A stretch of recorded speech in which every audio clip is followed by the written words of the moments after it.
What up, man? What's up, man? How was your week? Lost to KG by 5 points. Let me see. Yep, I had everybody go off too. Everybody got at least 2 points. Not everybody went off. My back line was solid. Diaz had 5, Cresswell had 5 for an assist. Cash had a clean sheet. Trossard, Bernard, and Townsend all had 2 and or 3 points, and St. Maximin.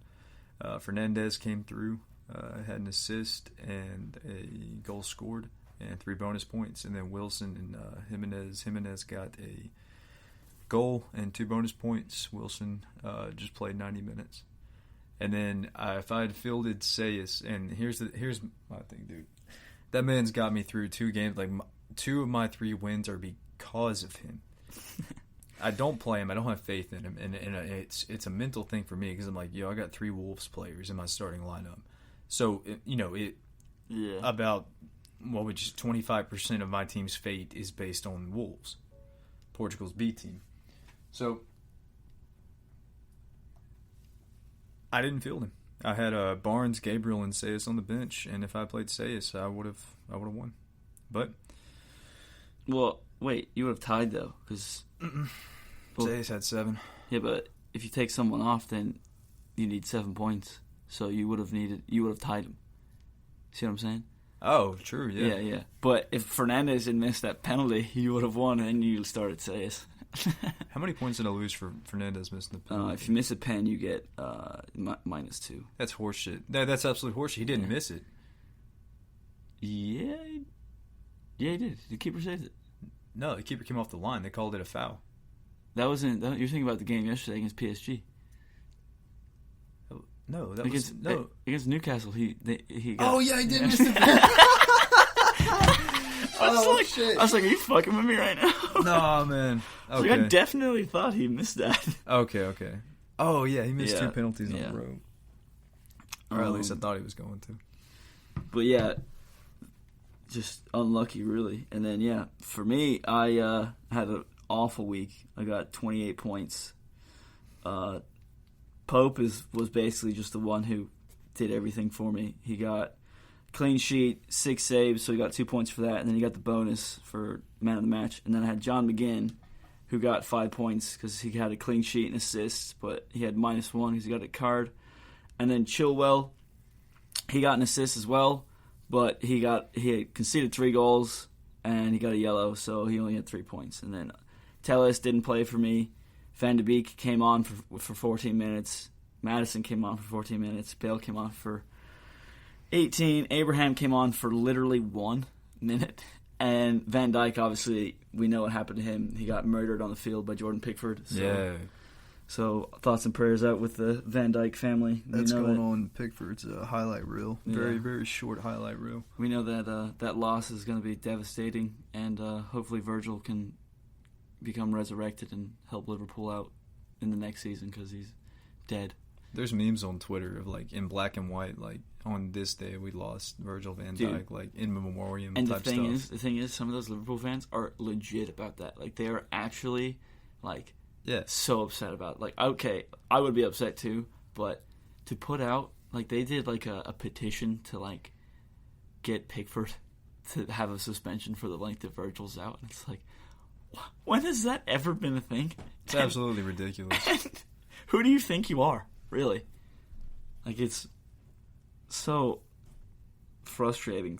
And then if someone else got injured, they remember last year when they beat United? It was 0-0 at Old Trafford. Dan James came on the last 10 minutes, and he was making a run, and Fabinho just came in and just elbowed him in the face and decked him, and all those Liverpool fans were like, "Yeah, that's what Dan James gets." It's it's the same principle. What? Yeah, what are you talking about? I think, KG and Joe had pretty good weeks as well, and James. Other than that, Palmer had a pretty below-average week like me. I think around 40 points is probably average for a week, would you say? I would say between 35 to 40 is probably an average of what you can... I mean, it depends on who you ask. Yeah, well, that's true. And it also, I guess, it depends on the week. But, yeah. I'd say my average is about 50. So, Okay. And I mean, I'm spitballing. I'm not even for sure like what my average is, but if I had to guess on the spot, I'd say about 50. You've had game week 1 you had 60, game week 2 you had 35, 3 36, 4 52, 5 52. So yeah, you're probably around about 50. God, I hate you. I was just spitballing. But yeah, for my team really, like, I got impatient and I went for a trade before, like, during the international break, and I traded. Oh, you did? Yeah, I traded Werner and who. So remember 2 weeks ago when I got rid of Watkins and I picked up Abraham and Watkins got a hat trick? Yeah, so that week I dropped Keane for Telles and I picked up Telles. And Keane scored, of course. And then I gave Werner, I traded Joe. It was James Justin, James Madison, and he gave me a not good striker for Werner, Bowen, and Lamptey. And I was like, okay, this is kind of fair because Werner was not playing well. James Justin and Lamptey probably fairly even based on this year so far. And then the striker situation, I knew I was getting Cavani because I was first on the waiver, so I was like, I don't really care. Basically, you're giving me Cavani is what how I was looking at that. Mm-hmm. So now my team is actually pretty solid, but yeah, my impatience is what's really costing me. I did everything but get on my knees begging you not to give away those players. Yeah, and I've made it. Other than Van Dijk this week, I'm not dropping or trading anyone for the rest of the season. I'm just riding with this team. You could be top of the table right now. I know. You know that. I'm at the bottom. Yeah. It's it's upsetting. I mean, it's 4 games in and you're like, dude, I drafted wrong. It's you got and the thing is, I don't even think I drafted wrong. I just got impatient. You did fine. Yeah, I just got impatient. I was trying to. I was like, I need points now, and then I would pick up someone who had a good game and was getting points for someone on my team who was having a good game, just not getting the points. And then obviously it's been switching on me. And whenever I get rid of them, they start getting the points, and it's frustrating. I know, but never again am I dropping someone or if I'm trading anyone. Well, a lot of teams are rotating more often than they ever have before recently. It's true. And so not only are you wondering, am I getting a starter, or am I getting somebody who's going to score, but am I getting a starter, somebody who's going to play consistently? Yep. That's a big issue. Like, I really thought when I picked up Doherty in the draft late, I was like, okay, this is for sure, like, starting wing back who gets forward, and like every week Tottenham, they won't keep a clean sheet, but they'll keep a clean sheet most weeks. And then come first 3 games he plays, he gets 2 and 2, okay, whatever. And then the third game he got 0 because I think Spurs let in 3 goals or something. And then he gets dropped for Aurier against United when United lost 6-1, and then Aurier starts again, and it's just like, okay, so at least I have him, but yeah, there's no, like, that's it's what hard to start. The rotations too. Yeah, it's taking into account who the manager is also. Like, yeah, you have Abraham and Warner Van de Beek at Chelsea in general, and you got to think about who Lampard is for whatever reason. Towards the end of last season, Lampard did not want to play. It was after Abraham's injury; he did not want to put him back in. Yeah, and it's still like that right now. I mean, like you said, he only got a minute, and he's playing Abraham almost out of kind of like. He doesn't even want to, but he needs goals, and Abraham can score coincidentally. He's a 9, and but Werner's there, and he's not a Premier League 9 from anything that I've seen so far. He can't play with his back to goal in the Prem like he can in Germany. Because I think it's just like more physical. Which if you play him on the left though, like Werner, like he did, I think that's the way he played against Southampton, and then he was tearing them up. Like he had that one run where he was going down the left, and then he cut into the middle, and there was like 5 defenders around him, and he scored. And at first, Juan in our group meet was saying that was insane. I was like, dude, like, come on, 1 goal in 4 games. And then when I rewatched it, I was like, okay, yeah, no, that was pretty sick. So I'll apologize to Juan for that. But he's a Premier League winger. Yeah, he's definitely he's a winger, or if you want to play like a player off the 9, but he is not the 9. like a shadow striker type thing. But who's a Premier League striker who isn't who doesn't have physicality in their locker?